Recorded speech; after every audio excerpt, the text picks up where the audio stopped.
Jadi nih kan Aca suka ngeliat kalau di masjid itu orang tuh kalau sujud gerakannya tuh beda-beda gitu loh Bib. Jadi ada yang tangannya kiri kanan tuh ngelebar dua-duanya. Terus nih ya sampai orang sebelah itu juga jadinya kesempitan gitu loh Bib. Nah Aca tuh gak ngerti deh apakah emang dianya yang gak paham caranya atau jangan-jangan kita yang salah. Memang nih kadang-kadang subhanallah orang-orang ini melakukan gerakan sholat, bacaan sholat ini tidak sesuai. Padahal kalau mereka benar bacaan sholatnya itu kan bisa menghilangkan kesusahan hidup kan seperti itu. Tapi ini masalah fikih panjang urusannya, ini bisa satu Waduh. episode ini. Karena Aca kan sudah keliling kemana-mana ya. Masya enggak Allah. juga, Tapi Bang. Habib Masya kalau Allah. bahas beginian nggak pernah cukup waktunya. Panjang. Jadi mending kita jadiin tema aja. Oh iya, ide bagus nih. Berarti tema kita pada pagi hari ini adalah sujud dan doa di antara dua sujud penghilang kesusahan hidup. Masya Allah.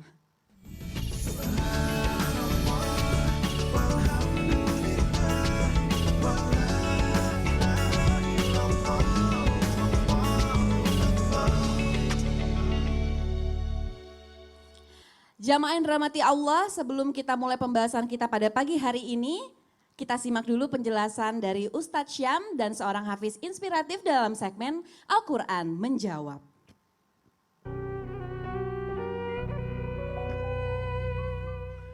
Masya Allah, tabarakallah, Ustadz Syawal, Daeng Syawal, Masya Allah, hafil inspiratif yang Masya Allah beliau, istri beliau pun yang kemarin sempat diceritakannya Ustadz ya, Masya Allah telah menemukan keberkahan daripada Al-Quran. Begitu pula Al-Quran bukan hanya suatu keberkahan yang berlimpah untuk umat manusia, tapi Al-Quran juga merupakan solusi dari setiap permasalahan. Maka dari itu Al-Quran itu menjawab segala pertanyaan kita, termasuk tema kita hari ini tentang sujud, duduk di antara dua sujud, intinya tentang beribadah kepada Allah Subhanahu wa taala. Untuk apa Allah Subhanahu wa taala memerintahkan manusia beribadah semua? Itu juga ada jawabannya di dalam Al-Qur'an. Al-Qur'an menjawab. A'udzu billahi minasy syaithanir rajim.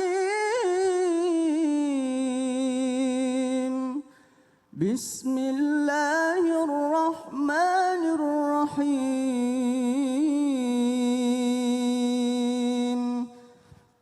Utlu ma uhiya ilaika minal kitabi wa aqimis salam. Innas salata tanha 'anil fahsya'i wal munkar. ولذكر الله أكبر والله يعلم ما تصنعون.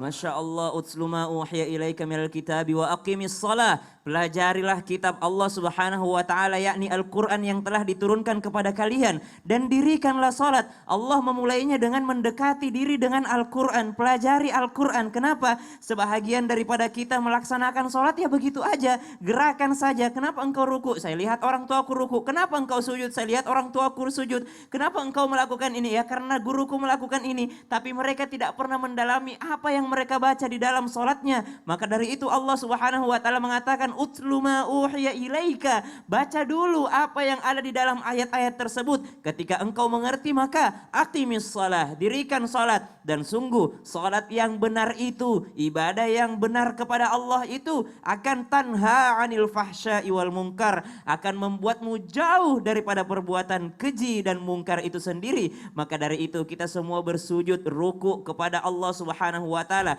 tunduk bertasbih kepada Allah Subhanahu wa taala. Namun kita harus sadari bahwasanya bukan hanya manusia yang beribadah kepada Allah, bukan hanya manusia yang bersujud kepada Allah, tapi seluruh makhluk Allah juga bersujud kepada Allah. Al-Qur'an menjawab.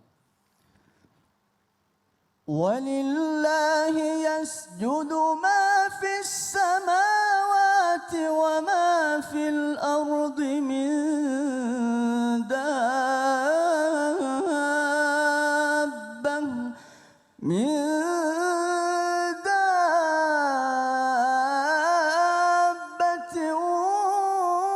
والملائكة الملائكة وهم لا يستكبرون. Masya Allah, kalau kita kembali melihat bagaimana Rasulullah Sallallahu Alaihi Wasallam di perjalanan Mi'rajnya, Rasulullah Sallallahu Alaihi Wasallam disapa oleh para malaikat. Lalu Rasulullah Sallallahu Alaihi Wasallam pula melihat berapa malaikat yang kerjanya sujud aja terus sampai hari kiamat.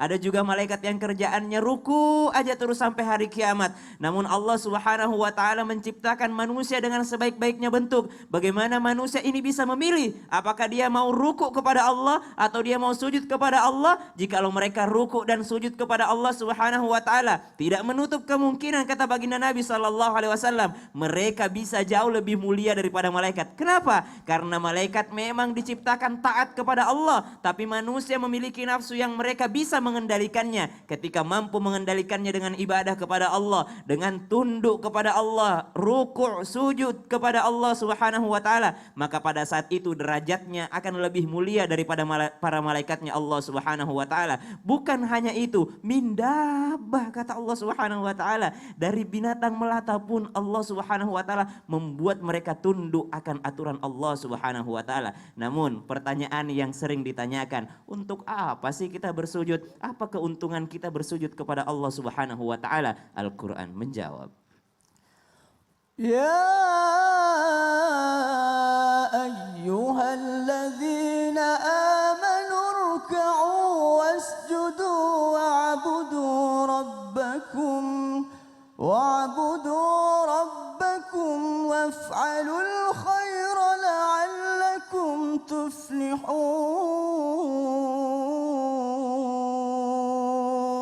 Surah Al-Hajj ayat 77, Allah Subhanahu wa taala menggambarkan, wahai kalian yang sudah mengaku beriman dan berikrar bahwa tidak ada Tuhan selain Allah dan Muhammad sallallahu alaihi wasallam adalah utusan Allah, apa? Ruku dan sujudlah. Untuk apa? La'allakum tuflihun. Sering kita mendengarkan panggilan seruan daripada muadzin di masjid.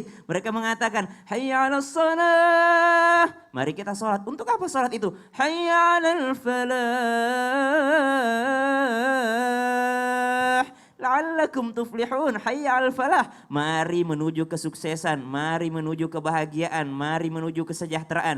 Kenapa? Karena di dalam salat tersebut kita meminta kepada Allah Subhanahu wa taala. Itulah sarana komunikasi dengan Allah Subhanahu wa taala dengan ibadah kita. Bukankah baginda Nabi sallallahu alaihi wasallam memanjangkan rukuknya, memanjangkan sujudnya? Kata baginda Nabi sallallahu alaihi wasallam kepada Bilal, "Arihna bis shalah, arihna bis shalah." Wahai Bilal, panggil kami untuk salat. Kenapa? Istirahatkan aku dengan salat. Dengan keindahan salat tersebut mereka bisa merasakan keberuntungan. Shadaqallahul azim.